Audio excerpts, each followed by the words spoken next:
Јаневска, наставниците да користат само службени мејлови. Министерството за внатрешни работи најавува засилени контроли во сообраќајот. Министерството за образование и наука ја представи новата апликација Едневник. Трамп и Маск со драстични кроења во USAID. Моментална поврзаност. Зошто веднаш кликнуваме со некои луѓе? Промовирана новата книга за преодноста на глаголите.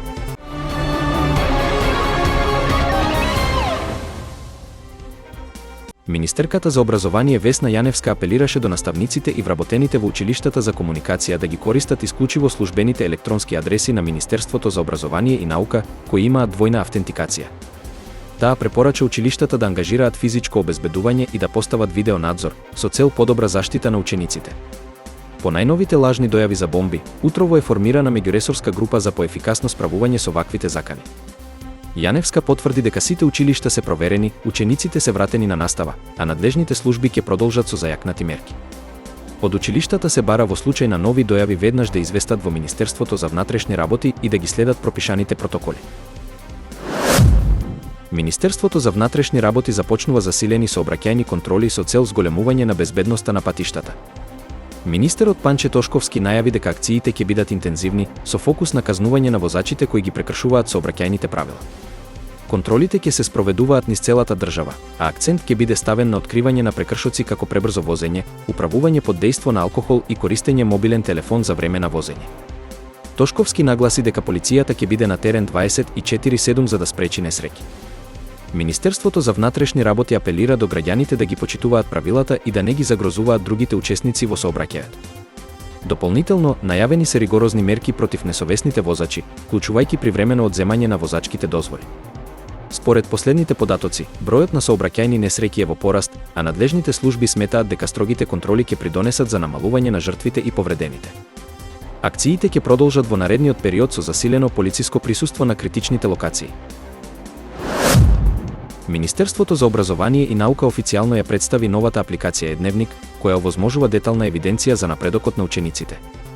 Апликацијата е наменета за наставниците, учениците и родителите, со цел олеснување на административните процеси во образовниот систем. Со Едневник, наставниците ќе можат електронски да внесуваат оценки, изостаноци и забелешки, додека родителите ќе имаат пристап до податоците за успехот и присуството на своите деца. Алатката е дизајнирана со високи безбедносни стандарди и користи двојна автентикација за заштита на податоците. Министерката за образование Весна Јаневска изјави дека оваа дигитална алатка ќе ја подобри транспарентноста и ефикасноста на образовниот процес. Таа нагласи дека наставниците веќе почнале со користење на апликацијата и дека очекуваат брза адаптација на целиот систем. Апликацијата Едневник е достапна за преземање на мобилни и десктоп платформи, а во наредниот период ќе се надградува со нови функционалности. Министерството за образование и наука ги повикува сите училишта активно да ја користат апликацијата за подобра координација и следење на образовниот процес. Според најавите на Доналд Трамп и Илон Маск, Американската агенција за меѓународен развој ќе се соочи со масовни отпуштања.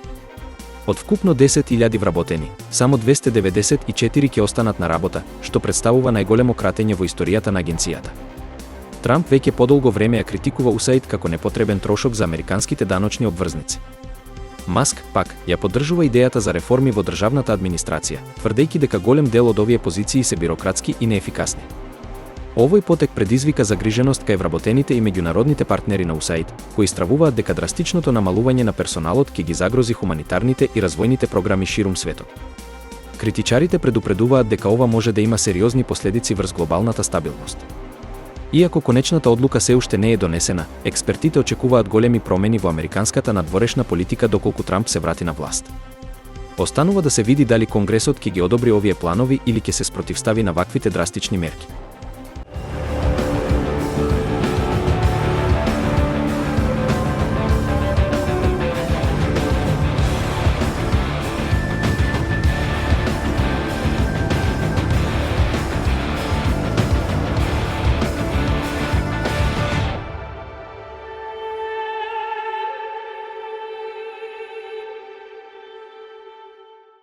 Вистина е дека понекогаш, кога запознавате некого, веднаш ќе почувствувате дека можете да комуницирате без да вложите никаков напор, без разлика дали е нов колега, случаен соговорник или дури и некој со кој разминувањето во лифтот оставува впечаток на невидлива нишка што ве поврзува.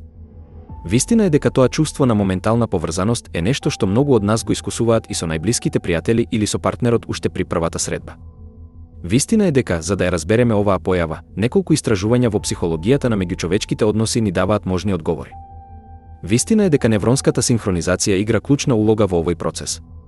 Нашиот мозок, како што се открива во истражувањето спроведено на колеџот Дартмут во 2018 година, може да биде повеќе од само пасивен примател на информации. Вистина е дека кога 42 учесници гледале кратки видеа додека нивната мозочна активност се следела со скенер за магнетна резонанца, резултатите покажале дека луѓето кои се блиски имаат слична активност. Посебно во деловите од мозокот одговорни за обработка на емоции, селективно внимание и препознавање на мислите и состојбите на другите. Вистина е дека, според Талија Витли од Дартмут, луѓето во истата социјална мрежа покажуваат слични модели на мозочна активност при обработка на приказни, дури и кај непознати лица, каде оваа синхронизација може да укаже дали ќе се создаде понатамошна поврзаност. Вистина е дека истражувањата дополнително укажуваат дека луѓето кои несвесно користат исти гестови полесно кликнуваат, а колку подолго комуницираат, толку повеќе се усогласуваат и на невронско и на однесувачко ниво. Вистина е дека начините на комуникација, односно како зборуваме, имаат големо влијание врз создавањето на моментална поврзаност.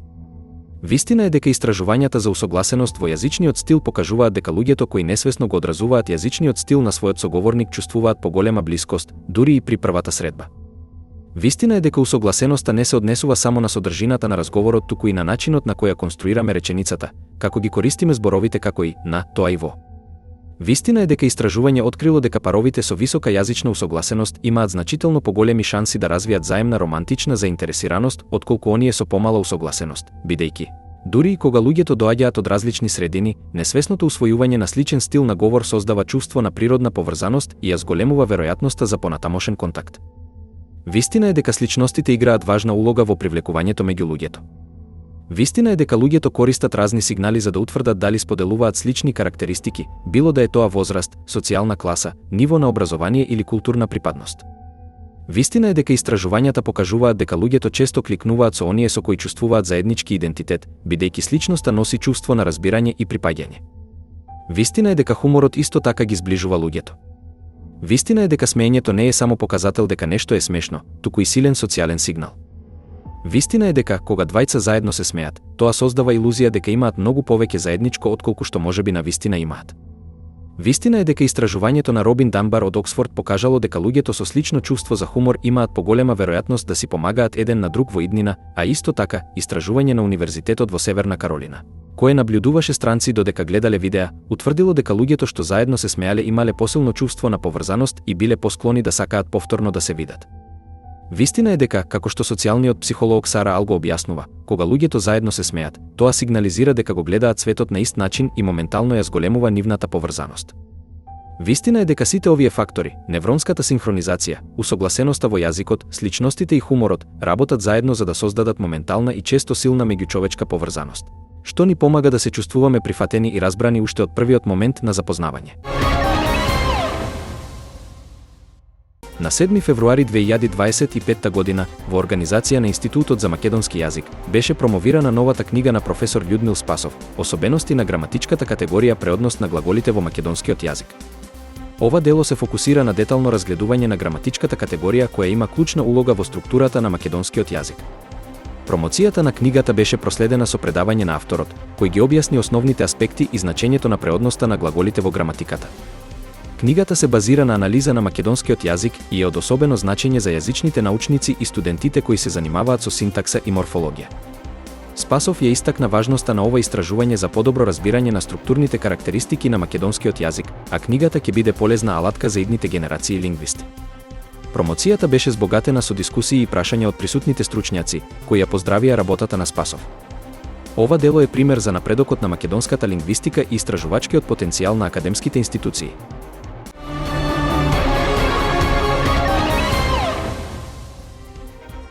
Јаневска, наставниците да користат само службени мејлови. Министерството за внатрешни работи најавува засилени контроли во сообраќајот.